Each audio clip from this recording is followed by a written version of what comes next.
The collective West has essentially waged, or declared, I should say, a war on the BRICS alliance. I want to repeat that.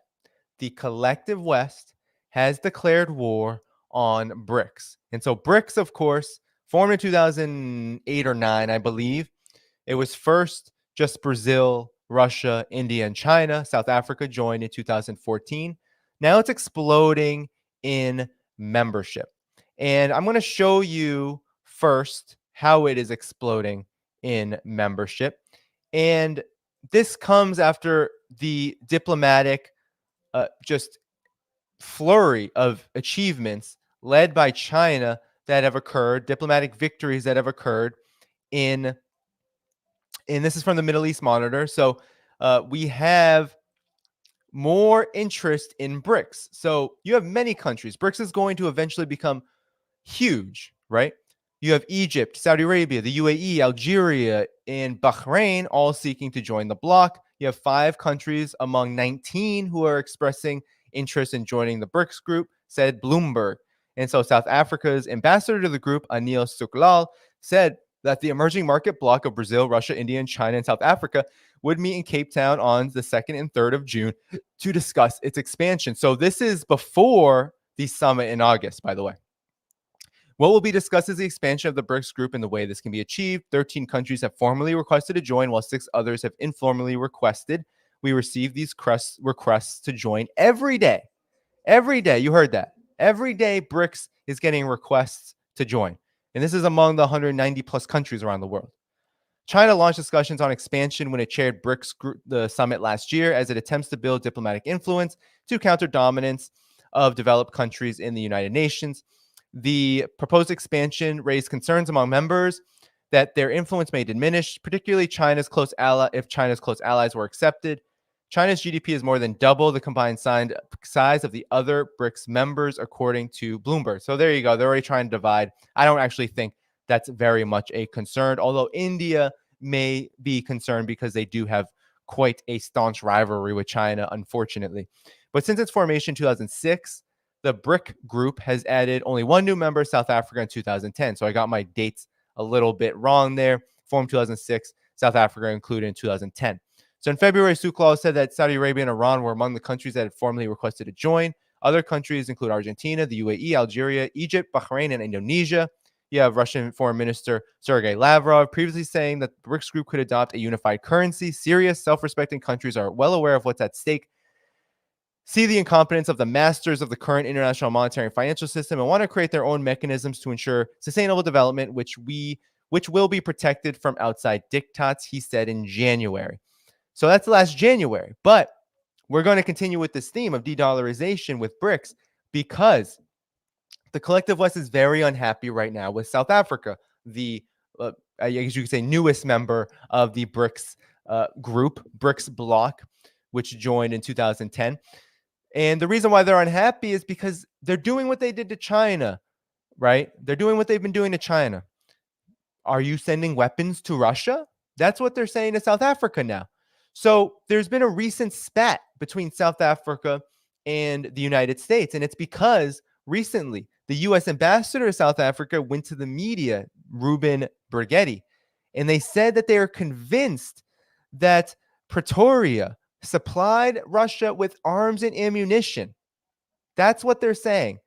And this is, in effect, I believe, a declaration of war on BRICS, because South Africa, in the summit that's coming up, and of course in this meeting in June, so there's 2 big BRICS meetings, South Africa is leading them. This is obviously an attempt to undermine the BRICS bloc by going after what I believe in the absolutely racist and addled and imperialistic minds of the U.S. and collective West foreign policy establishment. They believe that South Africa is the weakest link here, right? Because you have Russia, India, China, mega economies, can't really intimidate them to a degree like you can South Africa. And Brazil, of course, is also delicate because Latin America is supposed to be your front yard, as Biden called it, and backyard, as the Monroe Doctrine has historically called it. And so you need to have balanced ties with Brazil because it's very delicate if you decide to isolate Brazil, which is also on the agenda, I believe. But they're trying to go after what they believe is the quote unquote weakest link. And I think they're making a mistake here. So Washington's accusations, right? Because South Africa is responding to these claims of weapons deliveries to Russia. Washington's accusations are disappointing and undermining bilateral ties, said Cyril Ramaphosa, the president of South Africa. So I told you about what Brigetti said. And Brigetti was apparently referring to the Russian flagged ship called Lady R. The vessel was docked at the naval base during this period. So this period of December 6th and 8th of 2022. And Brigetti said the arming of the Russians is extremely serious, and we do not consider this issue to be resolved. And we would like South Africa to start practicing its non-alignment policy. I mean, that is bullying. This is, again, the U.S. attempting to bully South Africa, and I believe it's because of BRICS. And so the vessel was docked at the naval base during this period where it delivered and loaded unidentified cargo, triggering speculation and questions from South African politicians. The ship itself was sanctioned by the U.S. Treasury Office of Foreign Assets Control last May over alleged weapons shipments.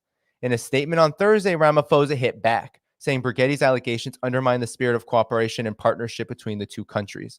The president went on to say that no evidence has been provided to support the claims as usual, that South Africa was sending arms to Russia, adding, however, that the government has ordered an independent inquiry into the matter. He noted that South Africa and U.S. officials had discussed the issue, agreeing that there will be an investigation which will be allowed to run its course and that U.S. intelligence services will provide whatever evidence in their possession. So this is where I think South Africa is making a mistake. I don't think you want U.S. intelligence services running around your country. But of course, this is the contradiction of post-apartheid South Africa. The United States supported apartheid. It essentially ran South Africa into the ground, supporting apartheid, into just absolute, like, all of these wars that were happening, not just internally with the Liberation War, but also with Angola and Mozambique, in Namibia and all of these countries. So, unlike many other nations, South Africa, which has close historical ties with Moscow, has not imposed sanctions on Russia over the Ukraine conflict. Ramaphosa said in May 22 that sanctions only hurt bystander countries. In February, Pretoria held naval exercises with Russia and China off its coast, angering the U.S., which said at the time that the drills allowed Moscow to test its military capabilities and demonstrates that it still has international allies. So South Africa, here you go. I mean, the RT article there sums it up quite well. South Africa has not been towing the U.S. line against Russia. It has not sanctioned Russia. It's not followed along with sanctions. It also participated in these military drills, which we will get to. But I want to first talk to you about what happened after that spat, after Ramaphosa, basically the president of South Africa, said, this is undermining relations, that Brigetti, this U.S. ambassador to us, to South Africa, is saying these things and is lying through his teeth. This is what the U.S. envoy had to do. This is what Ruben Brigetti had to do. So he had to clarify his apology because typical neocon behavior, hawkish foreign policy establishment behavior is to never apologize for what you've done. So the United States has never formally apologized for nuking Japan. It never apologized for destroying Iraq, Afghanistan, Libya, and dozens of other countries via coups and sanctions and proxy wars and then outright utter military interventionism. Hasn't apologized for any of that. And of course, the U.S. envoy, the U.S. ambassador to South Africa, also did not really apologize, even though he was literally forced to apologize. So South Africa's head of public diplomacy, Clayson Monyela, has asked for clarification after comments by U.S. Ambassador Ruben Brigetti following his claims that Pretoria had shipped weapons to Russia. Brigetti was summoned to South Africa's Department of International Relations and Cooperation, DIRCO, on Friday to talk with Foreign Minister Naledi Pandor.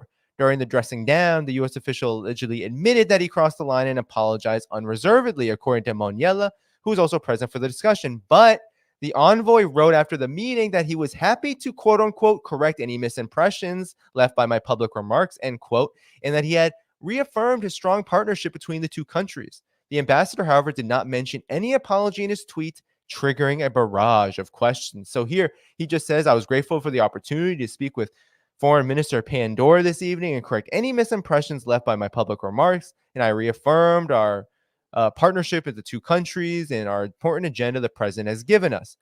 This is what Moniela had to say. You may want to clarify, we are happy with the apology you offered in the meeting, but the comments here suggest that more was expected from you, Moniela said in response to one of many users wondering what the ambassador's apology entailed exactly. Essentially, he didn't really give an apology. It was a non-apology. So Moniela added that Brigedia committed to making the apology public, which he apparently tried to do in this tweet, but regretted his choice of language on the issue. Amid the diplomatic fallout, Antony Blinken, U.S. Secretary of State, also had a phone call with Foreign Minister Pandor of South Africa on Friday, in which he underscored the importance of U.S.-South Africa strategic partnership and reiterated cooperation on shared priorities, including health, trade, and energy, according to a brief readout. So Cyril Ramaphosa, the South African president, had a phone conversation with Vladimir Putin, where the leaders agreed to continue building mutually beneficial ties in different fields, according to the Kremlin. So there you have it. I mean, you have South Africa getting closer to Russia. You have Brigetti making these horrific comments and then not publicly apologizing, but apologizing in private and then not apologizing in public. I mean, this is the way that neocons behave. They are snakes. They are the definition of liars. And so South Africa had to deal with this as one of the ways that the United States and the collective West is declaring war on BRICS by literally threatening South Africa with consequences because of its relations with Russia and relations, of course, in the broader BRICS bloc. And so I'm not going to go too much into this, but Annalena Baerbock, the United States neocon foreign policy establishment puppet, perhaps the top puppet at this point, foreign minister of Germany, said she is concerned. So after all of this, after all of this, Annalena Baerbock says she's concerned with allegations that South Africa is arming Russia. Very seriously, she said she's taking it this Friday. I'm concerned that there have been these reports. She added that she was treating the allegations very seriously. If someone were to supply weapons to the aggressor, it would be the opposite of ending the war. So you have Annalena Baerbock just on cue, supporting these ridiculous and baseless U.S. allegations. But we have to go over the context because obviously the United States is not angry about these lies. These are just lies, right? There's no evidence of this. And if South Africa allows U.S. intelligence services to run around its countries investigating, they're likely to just run into more problems and not get any real information. Just look at how that Nord Stream investigation has gone. But South Africa has simply rejected the U.S. line on Ukraine and U.S. policy regarding Ukraine. But the real reason, that's one reason why South Africa has drawn the ire of the United States and the collective West. Another is because South Africa now is tasked with leading the BRICS bloc. It is going to host the big summit in August. It is about to host the major diplomats and foreign ministers of the BRICS countries. And they are really in the lead now of admitting. Remember when Saudi Arabia said they're interested in BRICS? It was South Africa that was engaging. It was Ramaphosa. It was South African officials engaging with major leaders of Saudi Arabia talking about joining BRICS. So South Africa has really taken a lead role in the BRICS bloc, especially in this moment as Russia, China, and the other countries are dealing with their other priorities. This is what it means to kind of democratically govern a bloc like BRICS. So first, we have to talk about how South Africa is going to lead the debate about this new currency, a common currency. And so Bloomberg had this to report, and this report is from just before these comments were made. South Africa urges careful debate on option of introducing BRICS common currency, calls mount for alternatives to using the dollar for global trade. And so South Africa is leading this conversation, and I believe that this is the main reason why now South Africa is coming under fire suddenly, as South Africa prepares to gather with the other BRICS countries and deliberate on de-dollarization and a new alternative currency. Suddenly, the United States is saying, wait, have you been arming Russia? I mean, this is how obvious the agenda is. This is how obvious the warmongering is. So the BRICS group of nations will discuss the feasibility of introducing a common currency and shouldn't rush any decision, according to South Africa's foreign minister. U.S. interest rate hikes and geopolitical conflicts have pushed up the value of the American currency and all the commodities priced within it to the detriment of most emerging markets. That spurred calls for alternatives to using the greenback as the global trade currency.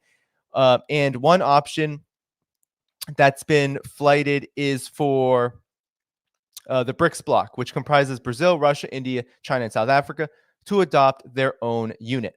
The issue is likely to be on the agenda of the August 22nd summit of its leaders in Johannesburg. I don't like preempting BRICS leaders' discussion, said Naledi Pandor, who's the foreign minister. It's a matter we must discuss and discuss properly. I don't think we can always assume the idea will work because economics is very difficult, and you have to regard it to all countries, especially in a situation of low growth when you are emerging from economic crises. And so BRICS nation and other countries are saying, according to Pandor, why can't we trade in our own currencies? Why are we committed to trading through the dollar? South Africa is internationally traded currency. However, we hold a lot of debt in dollars, so we have to approach this discussion responsibly. So they're not saying that de-dollarization is going to happen tomorrow, but they're saying, and Pandor is being very diplomatic here, but is saying it's important. You have to read between the lines. Of course, they're going to say, given the IMF debt and all of that, of course they're going to say, well, we have a lot of dollar debt. We can't just shirk our responsibilities. So they're not going to draw the ire of the international financial institutions. But she did say, why do we have to only trade in dollars? Why can't we have an independent currency? And that's what's going to be discussed. But we also have to understand that these naval drills, and I talked about them on this show, they happened. Russia, China, South Africa, they do this. They do this quite often. But they did this in February. They had 10 days of naval drills, February of this year, and they did it in the Indian Ocean, and it overlapped with the 1-year mark of the Russia-Ukraine conflict. And so why they get together? So, they've been doing this every year. All the context you need to know here for these naval drills is that it is really part of this BRICS bloc cooperation, but it is also part of kind of a Russia, China, and Africa cooperation that has been burgeoning.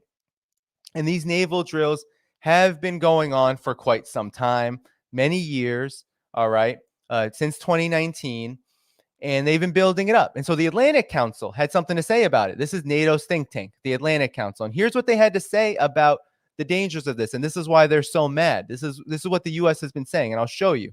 All right. So, they talk about all these things, but these are the most important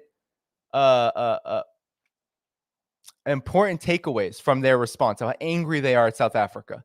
So these drills signal that South Africa is not concerned with Ukraine and not interested in towing the Western line. South Africa would prefer to highlight its independence and willingness to conduct its international relations as it sees fit. So that's a big problem for them. That's a big problem. And so there's more here, though. There's more.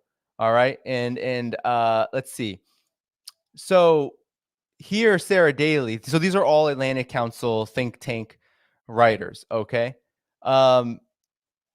Russia's recent diplomatic and military push in South Africa signals that it can continue foreign relations as a bilateral security partner during the ongoing Ukraine crisis. Conducting drills with Russia and China at such a contentious time suggests that South Africa condones Russia's actions in Ukraine, even if its stated stance is one of non-alignment. South Africa's asserted neutral position is shared by fellow BRICS member India, which has also faced scrutiny for maintaining diplomatic, economic, and military relations with Russia following the invasion of Ukraine.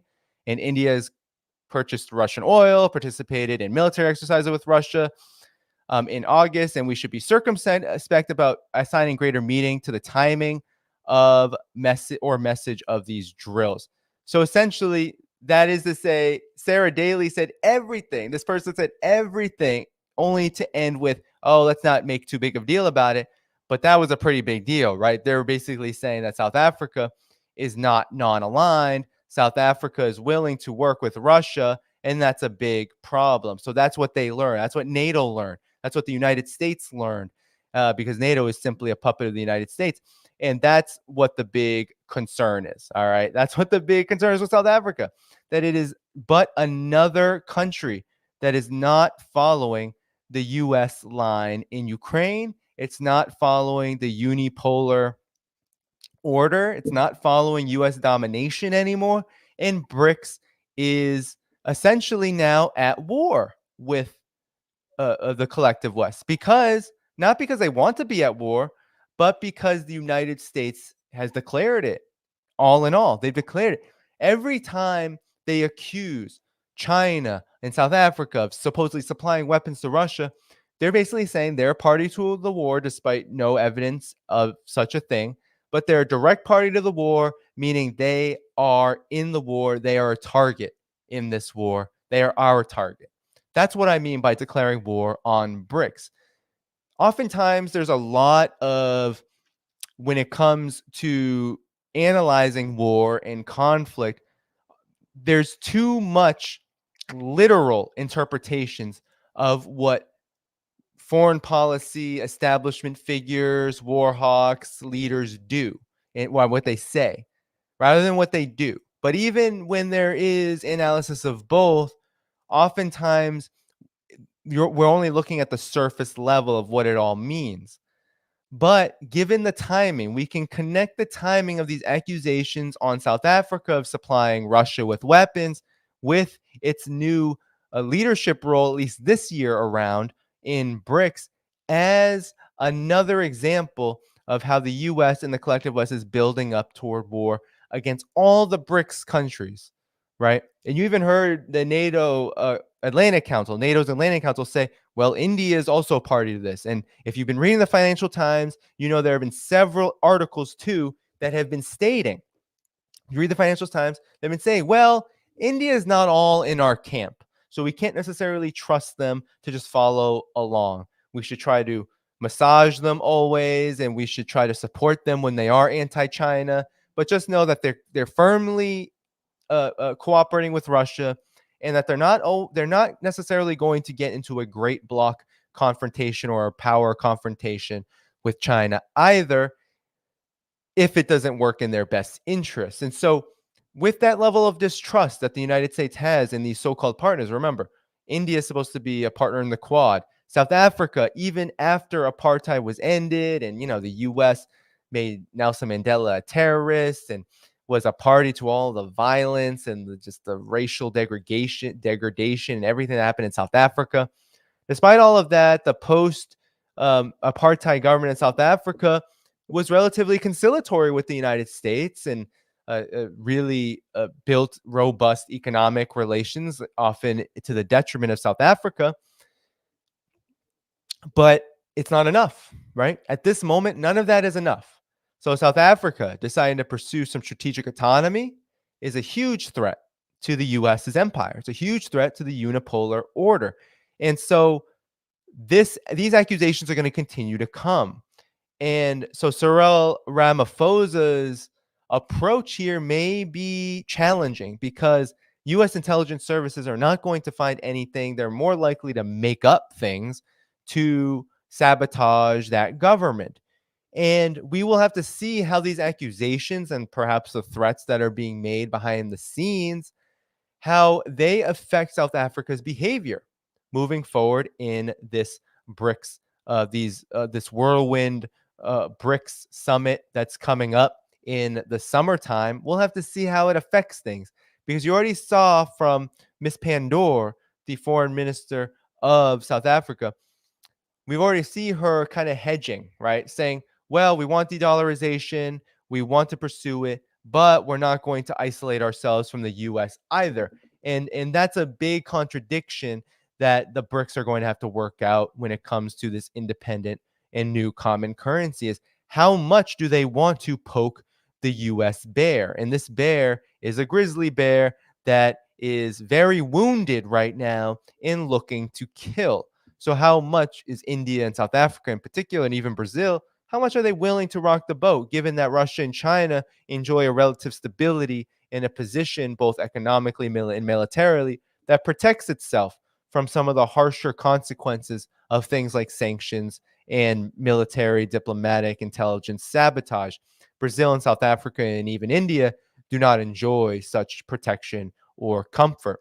So we'll have to see how South Africa deals with this, because South Africa is in a position where it is being tasked with a leadership position. And that's great, because it means that one of the biggest economies, if not the biggest economy on the African continent, is down with the multipolar order. It is on the multipolar train. And it is. And South Africa has been very much a very independent and strategic party in this phenomenon. That's why many countries are going to South Africa and saying, hey, we want to join BRICS. It's because there is a huge buy-in there. But this declared war on BRICS will not be happening with bombs and airstrikes and those kind of things like traditional wars are generally thought of. It's going to happen behind the scenes. It's going to happen with the U.S. trying to assert whatever is left of its unipolar domination to relay threats, to intimidate, to essentially sabotage any efforts from South Africa to grow and develop its position within this BRICS alliance. And that's where the war on BRICS is. De-dollarization is happening, and the fact that BRICS is even talking about a new common currency is a huge development, and one that shows how much de-dollarization has sped up during this Ukraine moment in this Ukraine proxy war. But we also have to understand that this Ukraine proxy war, that this situation, this growing threat toward World War III, also includes the US and all of its vassals, which are willing to burn the world to the ground to protect and maintain this US domination, this US foreign policy establishment dominance, this neocon hawkish, completely and utterly servile establishment that is working on behest of the most vile and gruesome profiteers and elites that this planet has to offer. That's what's at stake here, is the power of these tiny few individuals. It's what's at stake, these monopolies and these banks and these military contractors. All of them are looking at BRICS saying, we are going to be history if they are successful. We will no longer exist because we will not be needed anymore. That is what is at stake here. And that is why BRICS is essentially being declared an enemy of the United States and the collective West. It's why Annalena Baerbock, after this is all during this, it's already happened. Germany a little slow to the punch here because, they have a lot of practice in being silent and complicit on U.S. war crimes, even against them, a la Nord Stream. Annalena Baerbock on cue. Oh, we're concerned too about South Africa sending weapons. This is after the apology. This is after now they're trying to scramble and put it under wraps so we don't hear about it or talk about it because, this is something they need to use over and over again to build support for war against BRICS. They don't want to exhaust this option. They damn near have exhausted every other. So Annalena Baerbock, a little slow to the punch, still talking about South Africa arming Russia without any evidence. And of course, that doesn't really matter because the war on BRICS is very important. It's existential in the sense that the US dollar is at stake, US and Western domination is at stake, and China and Russia, Brazil, India, South Africa. It's one block that has emerged out of a growing trend amongst the global majority, led by China, led by Russia, which are seeking a way out and building and developing. Honestly, I say seeking, and I think that's a very modest thing. They are building a way out of U.S. economic and military domination. That's what they're doing, and it's working. It really is. Russia has proved itself to be almost virtually, not entirely, sanctions proof. I mean, it's not as if sanctions have been of benefit directly, but Russia has restructured so that it can maintain economic growth and stability. China is virtually sanctions proof and maintains economic growth and stability to even a greater degree, despite US economic terrorism and the constant provocations militarily that the US is throwing at it. And now you have Brazil, India, and South Africa, these major developing, emerging economies. They are also building up themselves to be truly sovereign. But it will take political will. And the United States understands that war is not just about bloodshed. And the collective West understands this. The neocons understand this. It's not just about bloodshed, it's about politics. And so they're trying here to send a message to South Africa. And honestly, they've been sending this message to the rest of the BRICS countries, to Brazil, to India, but also the rest of the global South, that if you do business with Russia, if you do business with China to a degree that is uncomfortable for us, then we are going to make you pay. And that's what sanctions have been about all over the world, right? That's what these proxy wars in Syria and Iran, on and on and on, all across the world, all of these military, covert, overt, regardless, all of these military operations, especially since the declaration of great power competition under the Trump administration, but even before this, the pivot to Asia, military encirclement of Russia during the Obama years, since the war on terror has become essentially history, and it's been history for many years now. Let's be honest here.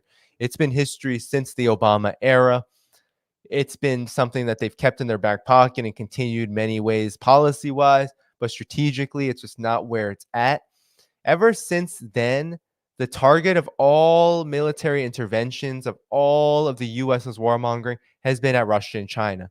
And now that Russia and China are leaders in mechanisms like BRICS, well, the stakes are even higher. In BRICS, right? 10 years ago, we were talking about BRICS as some minor player on the world stage. No more. They're talking about common currencies. They're talking about expanding 19 more countries. And they're talking about daily requests.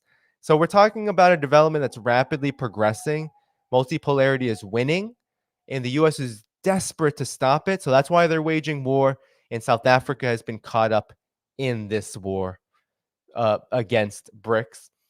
And so we're going to have to see what happens during this August summit to see if it has any effect.